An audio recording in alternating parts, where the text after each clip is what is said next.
వరికపూడిసెల పల్నాడు ప్రాంత ప్రజలకి సంబంధించి దశాబ్దాల కళ.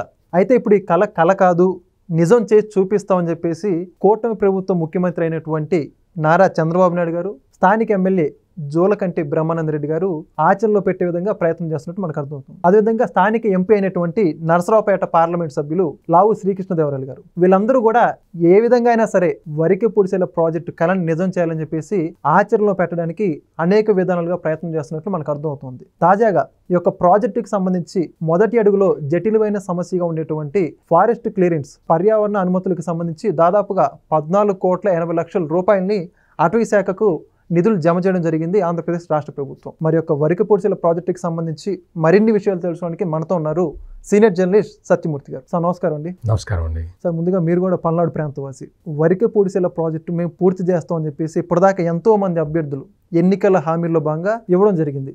కానీ ఎవరు కూడా దాన్ని అసలు పూర్తి చేసిన దాఖలాలు, మరి ముఖ్యంగా మాజీ శాసనసభ్యులు ఎవరైతే ఉన్నారో నేను పూర్తి చేసే మళ్ళీ రాజకీయాల్లో వస్తాను లేకపోతే ఓట్లు అడుగుతానని చెప్పారు. అధికారంలోకి ఎక్కాక దాని పరిస్థితిని మనం చూసాం. కానీ తాజాగా చూసుకుంటే జోలకంటి బ్రహ్మానంద రెడ్డి గారు కావచ్చు, లావు శ్రీకృష్ణదేవరాయలు కావచ్చు, వీళ్ళందరూ కూడా ఎన్నికల్లో అదే హామీ ఇచ్చారు. ఇప్పుడు ఆ హామీని ఏదైతే ఉందో నెరవేర్చేయడానికి ఆ ప్రయత్నం మనం ఇప్పుడు చూస్తున్నాం. దానికి ఉదాహరణ ఈ యొక్క నిధులు ఏదైతే జమ అవడం గురించి. ఈ యొక్క వరికపూడిసెల ప్రాజెక్టుకి ఏ హామీలో ఎవరేం చేశారు, అసలు ఇది నిర్మాణ దశకు వస్తుందా లేదా అంటే మీరేమంటారు? ఇప్పుడు చాలా పల్నాడు జిల్లాలో చాలా పెథటిక్ కండిషన్లు ఉన్న ప్రాంతం ఇది. ఇక్కడ మామూలు అటు చూస్తే కృష్ణానది కనపడుతూ ఉంటుంది, అట్లా పోతూ ఉంటుంది, మనకు రాదు. నాగార్జున సాగర్ కుడికాలో ఉండదు, అటు పోతూ ఉంటుంది, నీళ్లు రావు. ఇటువంటి పరిస్థితుల్లో అక్కడ రైతులు ఏం చేయాలి? రైతుల సంగతి పక్కన పెట్టు, మనుషులకి నీళ్ళు ఎక్కడి నుంచి వస్తాయి? తాగటానికి నీళ్ళు లేవు. పశుపోషణకి సంబంధించి ఎట్లా బతకాలి? అన్ని సమస్యలే. మెట్ట పంటలు వేసుకోవటానికి కూడా అవకాశం ఉండని ప్రదేశం అది. అంటే ఎంత దారుణమైన దుర్భరమైన దారిద్ర్యాన్ని అనుభవిస్తూ ఉంటారు చాలామంది. తెలంగాణ ఉద్యమం అప్పుడు అంతా ఆంధ్రోళ్ళు నీళ్లు దోచుకుపోతున్నారు, ఆంధ్రోళ్ళు నీళ్లు దోచుకుపోతున్నారు, ఆంధ్రోళ్ళు నీళ్లు దోచుకుపోతున్నారు అని చెప్తారు. అవును, అట్లా మాట్లాడే తెలంగాణ వాళ్ళని ఒక్కసారి వెల్దుర్తి మండలంలో ఒక్కసారి తిప్పితే, నీకు మాచర్ల గురజాల 2 నియోజకవర్గాల్లో తిప్పితే అక్కడ జనాలు ఏ విధంగా బతుకుతుంటారు, వాళ్ళ జీవన ప్రమాణాలేంటి, వాళ్ళ ఫుడ్ హ్యాబిట్స్ ఏంటి, ఒక్కసారి చూస్తే తెలంగాణ ప్రజలు గర్వపడతారు. మేము ఇంకా చాలా బాగా బతుకుతున్నాం అని. అంత దుర్భర దారిద్ర్యం అక్కడ తాండవిస్తూ ఉంటుంది. వెల్దుర్తి, దుర్గి, ఆ మండలాలు మొత్తం అంతా కూడా. గుంటూరు జిల్లాలో ఉన్నా, ప్రకాశం జిల్లాలో ఉన్నా, ఇప్పుడు పల్నాడు జిల్లా అన్నాయి. నువ్వు పేర్లు మార్చుకోవటం తప్ప పరిస్థితులు మారలేదు. అటువంటి ప్రాంతం అది. చాలామంది చెప్తూ ఉంటారు రాయలసీమలో చాలా కరువు ఉంటుంది, కరువు పరిస్థితులు ఉంటాయి, సాగు నీళ్లు ఉండవు. ఇక్కడ తాగు నీళ్లే ఉండవు, సాగునీళ్ళ దగ్గర తాగునీళ్ళు ఉండవు. అటువంటి కండిషన్స్ ఉన్న ప్రాంతాలకి కేంద్ర ప్రభుత్వం ప్రత్యేకంగా అటువంటి వాటి మీద దృష్టి సారిస్తూ ఉంటుంది. కానీ పల్నాడు జిల్లా ప్రజలు చేసుకున్న దురదృష్టం ఏంటో కానీ ఎవరి దృష్టి దాని మీదకి పట్టాల. అక్కడ పరిస్థితిని మార్చటం లేదు. అట్లా పరిస్థితిని వాళ్ళ జీవన ప్రమాణాలు పెంచటం పక్కన పెట్టు. అసలు మనుషులు అక్కడ బతికుండాలి అంటే నీరు కావాలి. అటువంటి ఒక దుర్భిక్ష ప్రాంతానికి నీటిని అందజేసే ప్రాజెక్టు ఈ వరికపూడిసెల. ఈ వరికపూడిసెల అనేది ఇదేదో ఆ వరికపూడి వాగు మీద పెట్టేది. వాగు మీద కడతారు దీన్ని. వాగు మీద అడ్డకట్ట కట్టి దాని నుంచి లిఫ్ట్ చేస్తారు అంతే. ఏమి ఇందులో పెద్ద టెక్నాలజీ, నీకు పెద్ద బాక్రానంగాల్ డ్యామ్ కట్టినట్టు కట్టాల్సిన పని లేదు. ఇటువంటి చిన్న పనిని కూడా ఇన్ని సంవత్సరాల పాటు ఈడ్చుకుంటూ వస్తున్నారు. తరాలు మారుతూ ఉన్నాయి కానీ ఆ ప్రాంతంలో ఉన్న ప్రజల పరిస్థితి మాత్రం మారలేదు. ఎప్పుడైనా సరే మనిషి పేదరికంలో ఉన్నప్పుడు, అంటే సాగు పనులు లేనప్పుడు పేదరికం మరింత వేధిస్తుంది. పనులు ఉంటే పేదరికం అప్పటికప్పుడు ఏ రోజుకు ఆ రోజు పొట్ట పోసుకోవటంలో బిజీగా ఉంటాడు. ఒకవైపు పని లేదు, ఒకవైపు ఆదాయము లేదు, ఒకవైపు జీవితం మీద ఆశ లేదు. దాంతో ఆ ప్రాంత ప్రజలందరూ కూడా రాజకీయ నాయకుల చేతుల్లో కీలుబొమ్మలుగా మారుతున్నారు. అందుకనే రాయలసీమ కన్నా ఎక్కువ ఫ్యాక్షనిజం పల్నాడులో ఉంటుంది. తెలంగాణలో ఉన్న దారిద్ర్యం కన్నా ఎక్కువ పల్నాడు జిల్లాలో ఉంటుంది. ఇటువంటి పరిస్థితుల నుంచి ప్రజలని కాపాడేది ఒకే ఒకటి వరకిపూడిసెల. ఈ వరకిపూడిసెల ప్రాజెక్టుని ఇప్పుడు నేను పుట్టక ముందు నుంచి కూడా రావాలి తీసుకురావాలి చేయాలి అంటారు. రకరకాల కేల్కర్ కమిటీ సిఫార్సులు అంటారు, ఆ సిఫార్సులు ఈ సిఫార్సు ఏదో చెప్తారు, ఏది కార్యరూపం దాల్చలేదు. అటువంటిది ఆంధ్రప్రదేశ్ రాష్ట్రం డివైడ్ అయిన తర్వాత విభజిత ఆంధ్రప్రదేశ్లో మొట్టమొదటిసారి ముఖ్యమంత్రి అయినప్పుడు ఆయన చంద్రబాబు నాయుడు, ఆయన దగ్గర ఈ వరకిపూడిసెల ప్రస్తావన వచ్చినప్పుడు ఆయన దీని మీద స్టడీ చేయించి దీన్ని మనం టేకప్ చేద్దాం అని చెప్పి సంకల్పించాడు. ఆయన సంకల్పించి చేస్తే దురదృష్టవశాత్తు ఇక్కడ ఏంటి అంటే ఈ ప్రాజెక్టు మొత్తం కూడా అంటే దీనికి దాదాపుగా 80% ఏరియా టైగర్ రిజర్వ్లో ఉంటుంది. టైగర్ అసలు అక్కడ టైగర్ రిజర్వ్ ఎవరు పెట్టారో ఏంటో తెలియదు, కానీ ఉండాలి. మనం పర్యావరణాన్ని కాపాడుకోవాలి, టైగర్లని కాపాడుకోవాలి, అంతా ఓకే. మనుషుల్ని కాపాడాలి కదా, ఫస్ట్ మనుషుల్ని కూడా కాపాడుకోవాలి కదా టైగర్లతో పాటు.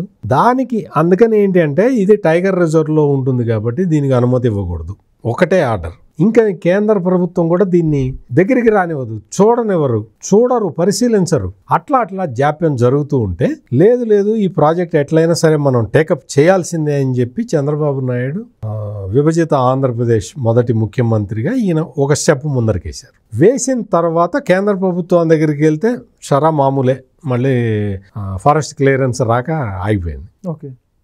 ఆ తర్వాత కాలంలో జగన్మోహన్ రెడ్డి ముఖ్యమంత్రి అయిన తర్వాత జగన్మోహన్ రెడ్డికి నీటిపారుదల ప్రాజెక్టులు అంటే ఒక ఎలర్జీ ఉంటుంది. అతనికి ఏమి ఇటువంటి విషయాలేం పట్టవు.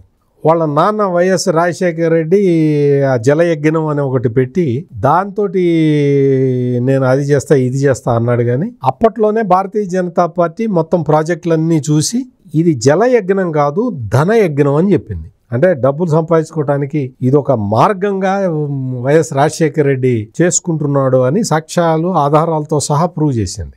ఇప్పుడు దీనికి ఈ వరకిపూడిసెల ప్రాజెక్టుకి సంబంధించి జగన్మోహన్ రెడ్డి వెళ్ళి నేను వర్క్స్ ప్రారంభిస్తున్నాను అన్నాడు. కానీ ఏం ప్రారంభిస్తాడు, అక్కడే ఊరికే వెళ్ళి బటన్ నొక్కొచ్చాడు. ఆ బటన్ నొక్కటం కూడా ఏంటి అంటే ఇంకా అప్పటికి ఏంటంటే పర్యావరణ అనుమతులు శాంక్షన్ అయినాయి. పర్యావరణ అనుమతులు శాంక్షన్ అయిన తర్వాత ఇంకా వేరే విధమైన అడ్డంకులు లేనట్టే లెక్క. సో జగన్మోహన్ రెడ్డి గనక నీటిపారుదల మీద ప్రాజెక్టుల మీద ఇంట్రెస్ట్ ఉన్నట్టయితే వరకిపూడిసెలని పూర్తి చేసి ఉండేవాడు ప్రాజెక్టుని.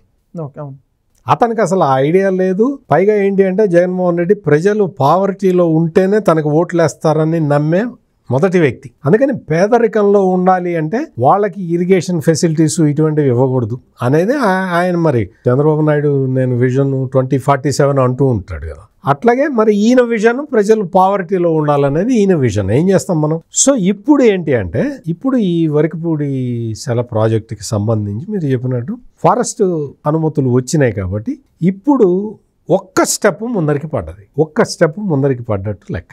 ఇక్కడ మనం గమనించాల్సింది ఏంటి అంటే పోలవరం బనకచెర్ల ప్రాజెక్టులో ప్రధాన అంశం బొల్లాపల్లి రిజర్వాయర్.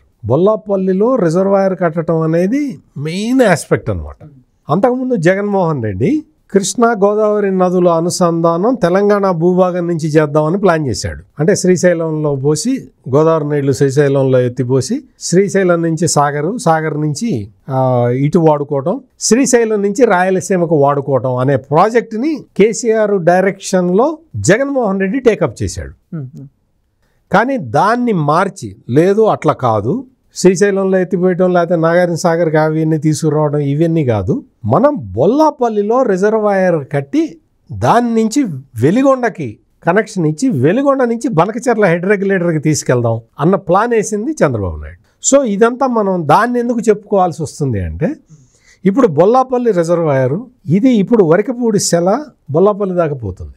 బొల్లాపల్లి దాకా అక్కడ ఇరిగేషన్ కోసం అని చెప్పి వెళ్తూ ఉండే తాగునీటి అవసరాలు తీర్చుకుంటూ. అంటే మనం ఇప్పుడు ఈ బొల్లాపల్లి రిజర్వాయర్ని బనకచెర్ల ప్రాజెక్టుకి తెలంగాణ అభ్యంతరం చెప్పినా కానీ ఖచ్చితంగా ఇవాళ కాకపోతే రేపైనా కేంద్ర ప్రభుత్వం అనుమతిస్తుంది, అది ఎటు ముందరకెళ్తుంది. ఓకే, ఖచ్చితంగా దాన్ని చేయాలి, దాన్నే చేసుకోవాలి.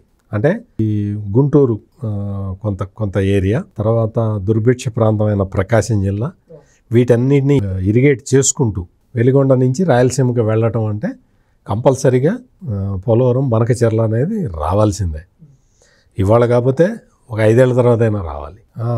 లేదు మేము అడ్డుపడతాము అని ఎవరన్నా కానీ ఆ అడ్డు తొలగించుకొని మరీ నీళ్లు ముందరికి వెళ్తాయి, అందులో ఎటువంటి సందేహం లేదు. ఇప్పుడు మనం మెయిన్గా ఈ వరకపూడి సెల దీని గురించి మాట్లాడుకుంటే ఇవి కూడా బొల్లాపల్లి దాకా పోతాయి నీళ్లు. సో అందుకని ఇప్పుడు ఇది చాలా అత్యవసరంగా తీసుకోవాల్సిన ప్రాజెక్టు. ఇప్పటికి అంటే కూటమి ప్రభుత్వం ఇంత చొరవ తీసుకున్నందుకు, మరి ముఖ్యంగా నరసరావుపేట పార్లమెంటు సభ్యుడు లావు కృష్ణదేవరాయలు, మాచర్ల ఎమ్మెల్యే జూలకంటి బ్రహ్మానందరెడ్డి వీళ్ళు చాలా కేర్ తీసుకోవటం వల్ల ఇది ముందరికి వెళ్తుంది. మనం అంటే పల్నాడు జిల్లా ప్రాంత ప్రజలు అందరూ కూడా కూటమి ప్రభుత్వాన్ని వాళ్ళు చాలా అప్రిషియేట్ చేస్తూ ఉన్నారు. ఈ ప్రాజెక్టుని ముందరికి తీసుకెళ్లాల్సిన అవసరం అయితే ఉన్నది. నీటి లభ్యత ఉన్నది. ఆ నీళ్లని ఎత్తిపోయటమే అంతే ఇక్కడ చేయాల్సిన పని అదే. సో దానికి సంబంధించి పర్యావరణ అనుమతులు ఇప్పటికే వచ్చినాయి కాబట్టి ఇప్పుడు ఇంకొక స్టెప్ ముందరికి పడి సో దానికి అడవులు మునిగిపోతున్న అడవులకి ప్రత్యామ్నాయంగా అది చూపించే బాధ్యతని రాష్ట్ర ప్రభుత్వం టేకప్ చేసుకున్నది కాబట్టి మనం వీ హ్యావ్ టు అప్రిషియేట్ కూటమి గవర్నమెంట్. ఇప్పుడు ఇంకొకటి ఏంటి అంటే దీన్ని ఎక్కువ కాలయాపన చెయ్యకుండా ముందరికి తీసుకెళ్ళాలి. ఎందుకు అంటే తెలంగాణ ఈ ప్రాజెక్టుకు కూడా అభ్యంతరం చెప్తూ ఉన్నది, తెలంగాణ ఈ వరకపూడి సెలకు కూడా అభ్యంతరం చెప్తూ ఉన్నది. నేను అందుకనే మీరు క్వశ్చన్ అడగంగానే నేను తెలంగాణ పరిస్థితి ఏంటి, పల్నాడులో ఈ ప్రాంతం పరిస్థితి ఏంటి అని అంత విడమర్చి చెప్పింది. ఎందుకు అంటే తెలంగాణ ప్రజలు కూడా గుర్తుపెట్టుకోవాలి, మీకన్నా దుర్భరమైన పరిస్థితుల్లో పల్నాడు ప్రజలు ఉన్నారు, ఇప్పటికీ ఉన్నారు, ఈ రోజుకి ఉన్నారు. మనం 21వ శతాబ్దం అంటాం, మనం అంగారక గ్రహం దాకా వెళ్తాం అంటాం, అన్ని రకాల కబుర్లు చెప్తాం, కానీ పల్నాడుకి ఇంకా నీళ్లు అందలేదు. అందుకని తెలంగాణ ప్రజలు కూడా సహృదయంతో అర్థం చేసుకోవాలి. మీ ఏంటి అంటే రాయలసీమ తెలంగాణ కన్నా కూడా ఘోరంగా వెనుకబడి ఉన్న పల్నాడు ప్రాంతం, ఈ పల్నాడు ప్రాంతాన్ని అందరూ సహృదయంతో ఆదుకోవాల్సిన అవసరం ఉంది. ఆంధ్రప్రదేశ్ ప్రభుత్వం అయితే నాకైతే నమ్మకం ఉంది. ఎందుకంటే ఇంత పట్టుబట్టి పనిచేసేవాళ్ళు అంటే చంద్రబాబు నాయుడు, లావు కృష్ణదేవరాయలు, జూలకంటి బ్రహ్మారెడ్డి అంటే ఈ ముగ్గురు కూడా చాలా పట్టుదలగా ఈ ప్రాజెక్ట్ మీద కాన్సన్ట్రేట్ చేసి ఉన్నారు. అందుకని this is the right time to complete the project complete అవుతుంది అంటే ఈ కూటమి ప్రభుత్వ టైంలో మొత్తం కంప్లీట్ అయిపోతుంది అనేది ఖచ్చితంగా నాకైతే నమ్మకం ఉంది. మామూలుగా అంతకు ముందర పాలిటిషియన్లు చాలా మంది చెప్పారు కదా, ఈ ప్రాజెక్టు పూర్తి అయిన తర్వాత ఓట్లు అడుగుతామని. పూర్తి కాదు కదా, అసలు మొదలు పెట్టకుండానే ఓట్లు అడిగారు, ప్రజలు వాళ్ళకి ఓట్లు వేయలేదు. ఈసారి మాత్రం చాలా మంచి అట్మాస్ఫియర్ ఉన్నది, పట్టుదల గల నాయకులు ఉన్నారు కాబట్టి ఈ ప్రాజెక్టు ఖచ్చితంగా పూర్తి అవుతుంది, అందులో ఎటువంటి సందేహం అవసరం లేదు. ఈ చాలా అతి దుర్భిక్ష ప్రాంతాలైన ఈ ప్రాంతాలన్నిటికీ కూడా సాగునీరు, తాగునీరు వస్తుంది అని మనం ఖచ్చితంగా ఆశించవచ్చు. ఖచ్చితంగా. నిజంగా వరకపూడి సెల ప్రాజెక్టు గురించి చాలా చక్కగా చెప్పారు సార్. సాధ్యం త్వరగా ఈ ప్రాజెక్ట్ కంప్లీట్ అవ్వాలని కోరుకుందాం. Thank you. నమస్కారం. Please subscribe to Leo news for more videos.